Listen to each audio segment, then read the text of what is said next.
Abokin nishaɗi. Ku danna subscribe ku yi like don bibiyar shafinmu.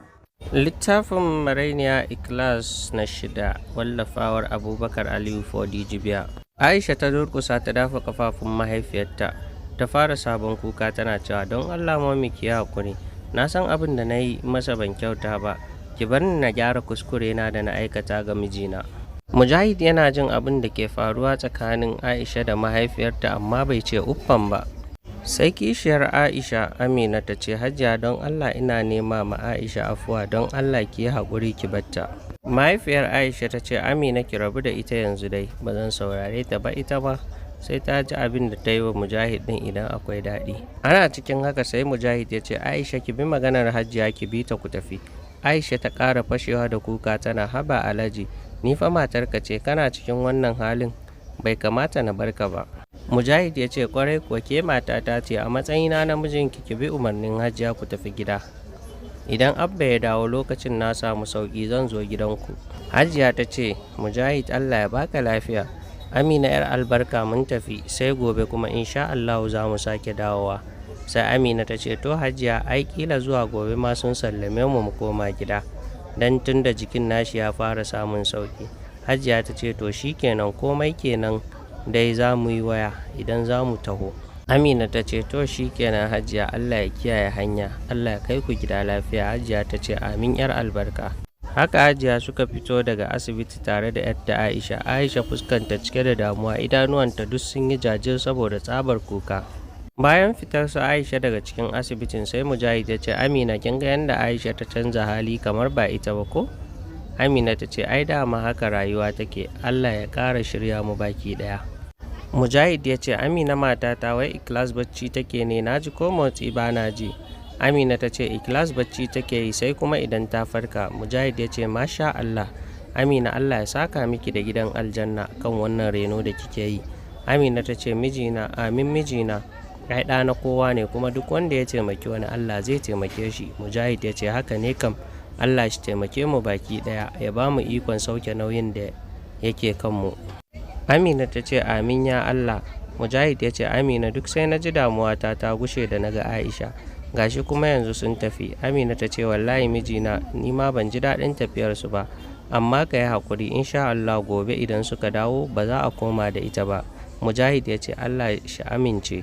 Amina ta ce amin mijina. Mujahid ya ce gaskiya na yi sa'ar samun ki a matsayin matata. Hakika duk wanda ya mallake ki a matsayin mata babu shi babu damuwa. Amina ta ce mijina kenan ai ni ce wacce na yi babbar sa'a da na samu mijiran irinka. A duk lokacin da na yi sallah sai na ƙara godiya ga Allah da ya mallaka min kai a matsayin mijina. Fata na shine Allah ya baka lafiya. Jim kaɗan bayan gama maganar Mujahid da Amina bacci ya ɗauke Mujahid. Bayan wani lokaci doktor ya shigo sai yake tambayar Amina ya mai jiki. Amina ta ce jiki kam da sauki don yanzu nan muka gama fira.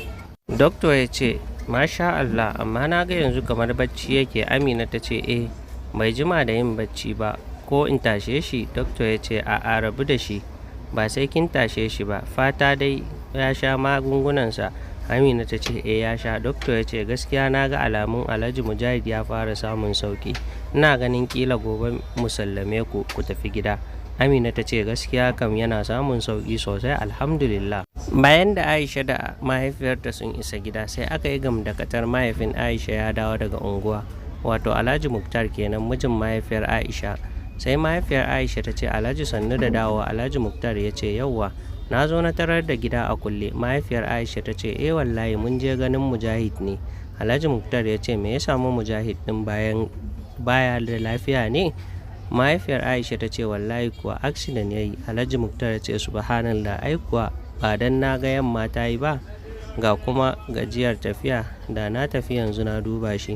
Hajiya ta ce ai jikin nashi ma da sauki kila gobe ma a sallame su daga asibitin. Alhaji Muktar ya ce Allah ya kai mu goben kuma Allah ya bashi lafiya. Mahaifiyar Aisha ta ce amin. Aisha ta ce Abba sannu da dawowa. Alhaji ya ce yauwa Aisha. Daga nan Aisha ta shiga ɗaki ta bar mominta da Abba a falo.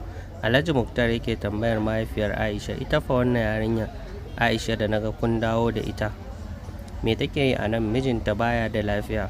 Hajiya ta ce kai dai bari Alhaji yara ne ka haife su baka haifi halinsu ba. Wallahi bayan tafiyarka wani saɓani ya shiga tsakaninta da mijinta Mujahid. Alhaji ya ce wani saɓani kenan Hajiya? Hajiya ta ce rashin ɗa'a ta yi masa. Da ta yi masa rashin ɗa'a ya ce ta zo gida zai zo ya same ta.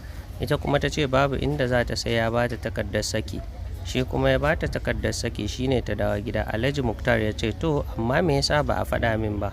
Hajiya ta ce abin da yasa ban faɗa maka ba bana so hankalinka ya tashi. Kaga kuma dama ba isassun lafiya gare ka ba. Gashi kuma ba gida kake ba. Sai Alhaji Muktar ya ce haka ne Hajiya, amma duk da hakan da kin sanar da ni. Hajiya ta ce to Alhaji, ni dai kamin afuwar rashin sanar da kai da ban yi ba. Alhaji Muktar ya ce babu komai Hajiya. Bayan abin ya faru Mujahid ya zo gidan nan. Hajiya ta ce kwana ɗaya da zuwa Aisha gidan nan Mujahid ɗin ya zo. Ya ce Aisha ta zo su tafi gida. Ya haƙura Aisha ta ki. Sai na ce masa ya rabu da ita ya koma gida sai ka dawo. Bayan fitarsa a kan hanyarsa ta komawa gida ya yi accident. Alhaji Muktar ya ce inna lillahi wa inna ilaihi raji'un. Yanzu rashin kunyar Aisha har ta kai haka. Ai kuwa Mujahid bai cancanci haka a gare ta ba. Hajiya ta ce yaran zamani ai sai addu'a. Alhaji Muktar ya kwalla wa 'yarsa Aisha. Ce Aisha zo nan. Aisha ta taho su musu kai ka ce kwai ya fashe mata a ciki. Aisha tana zuwa gun mahaifinta. Alhaji Muktar ya ce yanzu Aisha tarbiyyar da muka baki kenan. Kash laifin daɗi ƙarewa. Ku biyo mu a shirinmu na gaba don sauraron yadda ta kaya. Kada ku manta ku mana subscribe a kundin Nishaɗi TV sannan ku yi comment idan har kuna jin daɗin shirye-shiryenmu.